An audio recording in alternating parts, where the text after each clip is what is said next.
Hello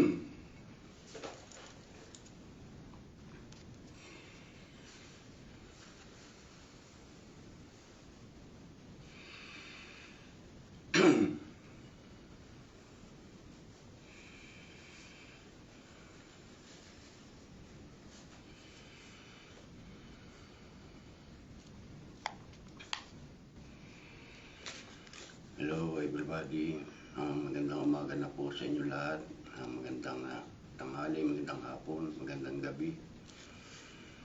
Saan mang panig ng mundo na naabot ng live broadcast na ito, welcome pong muli sa live broadcast ng Sharpen Our Memory. Ngayon po ay live tayo sa Facebook.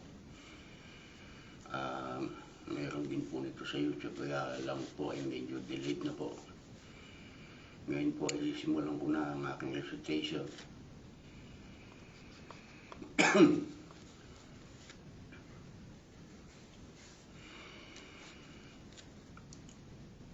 Unang Korinto, Kapitulo 15. Ngayon ipinatatalastas ko sa inyo mga kapatid ang ebanghelyo na sa inyo ay aking ipinangaral, na inyo namang tinanggap, na inyo namang pinananatilihan.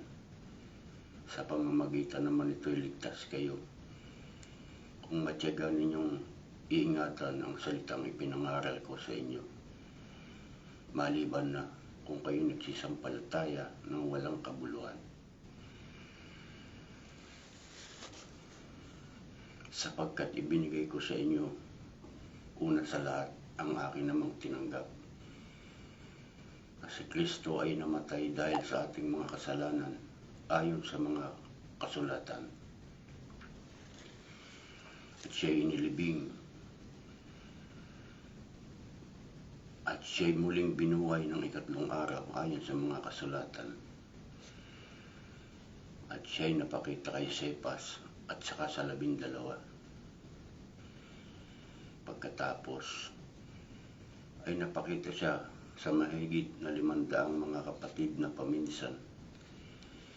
Saka napakita kay Santiago at saka sa lahat ng mga apostol, at saka hulihan, tulad sa isang ipinanganak sa di kapanahunan, ay napakita naman siya sa akin. Ako nga ang pinakamaliit sa mga apostol, at hindi ako karapat-dapat na tawaging apostol, sapagkat pinag-usig ko ang iglesia ng Diyos. Datapwat sa pamamagitan ng biyaya ng Diyos, ako nga'y ako. At ang biyaya na kanyang ibinigay sa akin ay hindi nawawalan ng kabuluhan. Bagkus, ako'y malabis na nagpagalkay sa kanilang lahat. Bagaman hindi ako, kundi ang biyaya ng Diyos na sumasa akin. Maging ako nga o sila,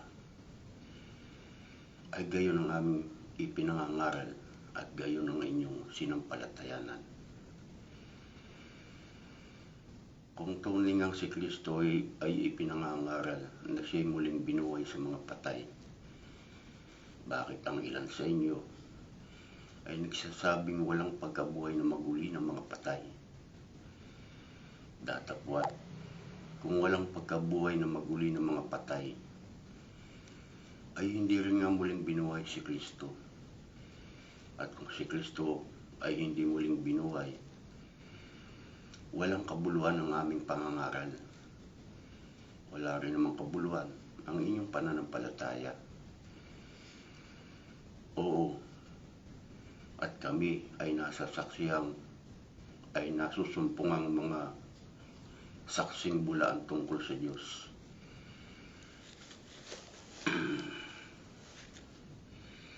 Sapagkat aming sinasaksihan tungkol sa Diyos na kanyang muling binuhay si Kristo, na hindi yaong muling nabuhay kung ang mga pato. At kung si Kristo ay hindi muling nabuhay, walang kabuluhan ang inyong pananampalataya. kayo na sa inyong mga kasalanan pa. Kung gayon nga, ang mga nangatutulog din naman kay Kristo ay parang nangapahamak. Kung sa buhay na ito lamang tayo nagsisiasa kay Kristo, ay tayo sa lahat ng mga tao ang lalong kabag-abag. Datapwat si Kristo nga'y binuhay na maguli sa mga patay, at siya ang naging pangunahing bunga ng nangatutulog, sapagkat yamang sa pamamagitan ng tao ay dumating ang kamatayan, sa pamamagitan din naman ng tao ay dumating ang pagkabuhay na maguli sa mga patay. Sapagkat kung paano kay Adam ang lahat ay nangamamatay, gayon din naman kay Kristo ang lahat ay bubuhayin. Datapwat sa bawat isa ay sa kanyang sariling katayuan. Si Kristo nga ang pangunahing bunga, pagkatapos ay ang mga kay Kristo sa kanyang pagparito. Kung magkagayoy darating ang wakas, pagka ibibigay na niya ang kaharian sa Diyos sa makatuwid bagay sa Ama, pagka lilipulin na niya ang lahat ng mga paghahari, lahat ng mga kapamahalaan at kapangyarihan, sapagkat kinakailangan siya'y maghahari hanggang sa mailagay niya sa ilalim ng kanyang talampakan ang lahat ng kanyang mga kaaway. Ang kahuli-hulihang kaaway na lilipulin ay ang kamatayan, sapagkat pinasuko niya ang lahat ng mga bagay sa ilalim ng kanyang paa.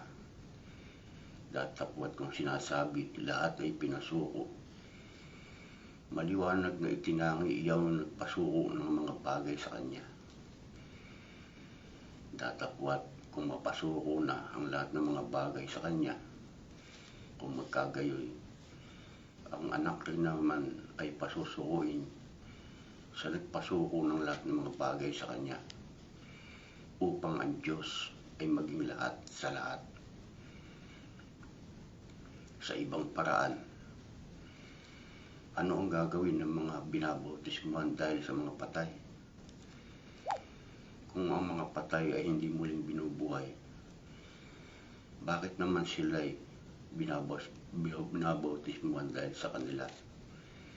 At bakit baga tayo naman ay nanganganib bawat oras? Ipinahayag ko alang-alang sa ikaluluwalhati ninyo mga kapatid, nataglay ko kay Kristo Jesus na Panginoon natin, na araw-araw ay namamatay ako.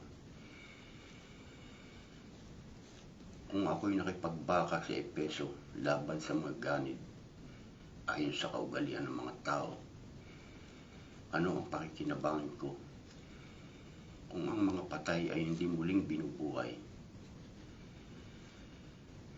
Magsikain at magsiinom tayo, yamang bukas tayo'y mamamatay. Huwag kayong padaya, ang masasamang kasama ay sumisira ng magagandang ugali. Gumising kayo ng ayon sa katuwiran, at huwag kayong magkasala, sapagkat may mga iba na walang pagkakilala sa Diyos. Sinasabi ko ito upang kilusin kayo sa kahihiyan. Datapwat sasabihin nila, paano muling bubuhayin ng mga patay? At anong anyo ng katawan ang iparirito nila? Ikaw namang mang, ang inyong inihaasik ay hindi binubuhay maliban na kung mamatay. At ang inyong inihaasik ay hindi mo inihaasik ang katawang lilitaw, kundi ang butil lamang, na marahil ay trigo o ibang bagay. Datapwat ang Diyos ay nagbibigay ng katawan dito, at sa bawat binhi ay ang kanyang sariling katawan. Hindi ang lahat ng laman ay magkaisang laman, kundi mayroong laman sa mga tao at may ibang laman sa mga hayop at may ibang laman sa mga ibon at may ibang laman sa mga isda. Mayroon namang mga katawang ukol sa langit at mayroon namang ukol sa lupa. Datapwat iba ang kaluwalhatian ng ukol sa langit at iba ang ukol sa lupa. Iba ang kaluwalhatian ng araw, iba ang kaluwalhatian ng buwan, iba ang kaluwalhatian ng mga bituin, sapagkat ang isang bituin ay naiiba sa ibang bituin sa kaluwalhatian. Gayon din naman ang pagkabuhay na maguli ng mga patay. Itinatanim na may kasiraan, binubuhay na maguli na walang kasiraan. Itinatanim na may pagkasipayo, binubuhay na maguli na may kaluwalhatian. Itinatanim na may kahinaan, binubuhay na maguli na may kapangyarihan.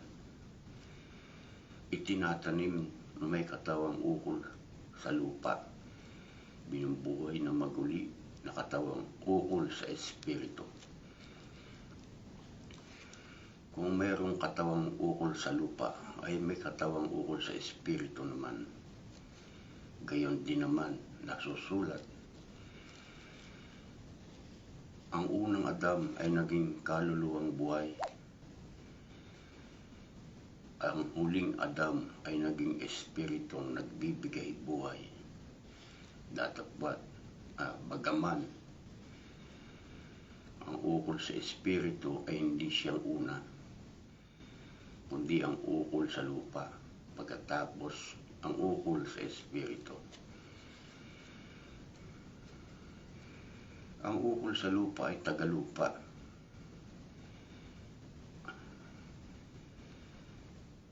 Ang unang tao ay tagalupa, na ukol sa lupa. Ang ikalawang tao ay tagalangit. Kung ano ang ukol sa lupa, ay gayon din naman silang mga tagalupa. Kung ano ang ukol sa langit, ay gayon naman siyang tagalangit. Sapagkat kung paanong tinaglay natin ang larawang ukol sa lupa, ay tataglayin din naman natin ang larawang ukol sa langit. Sinasabi ko ito, mga kapatid, na ang laman at dugo ay hindi magsisipagmana ng kaharian ng Diyos, ni ang kasiraan ay magmamana ng walang kasiraan. Narito, sinasaysay ko sa inyo ang isang hiwaga. Hindi tayong lahat ay mga tutulog, ngunit tayong lahat ay babaguhin. Sa isang sandali, sa isang kasapmata, sa huling pagtunog ng pakakak, sapagkat tutunog ang pakakak, at ang mga patay ay mga bubuhay na maguli na walang kasiraan, at tayo'y babaguhin. Sapagkat kinakailangan na itong may kasiraan ay magbihis ng walang kasiraan, at itong may kamatayan ay magbihis ng walang kamatayan. Datapwat, pagka itong may kasiraan ay mabihisan ng walang kasiraan, at itong may kamatayan ay mabihisan ng walang kamatayan. Kung magkakagayoy, nangyayari ang wikang nasusulat, nilamon ng pagtatagumpay ang kamatayan. Saan naroon, o kamatayan, ang iyong pagtatagumpay? Saan naroon, o kamatayan, ang iyong tibo? Ang tibo ng kamatayan ay ang kasalanan. Ang kapangyarihan ng kasalanan ay ang kautusan. Datapwat salamat sa Diyos na nagbibigay sa atin ng pagtatagumpay sa pamamagitan ng ating Panginoong Hesukristo. Kaya nga, mga minamahal kong kapatid, kayo'y magsitatag, huwag makilos na sumasagana sa mga gawa ng ating Panginoon. Yamang nalalaman ninyo na hindi walang kabuluhan ang inyong gawa sa Panginoon. Pakulit po agad ako, dali lang po.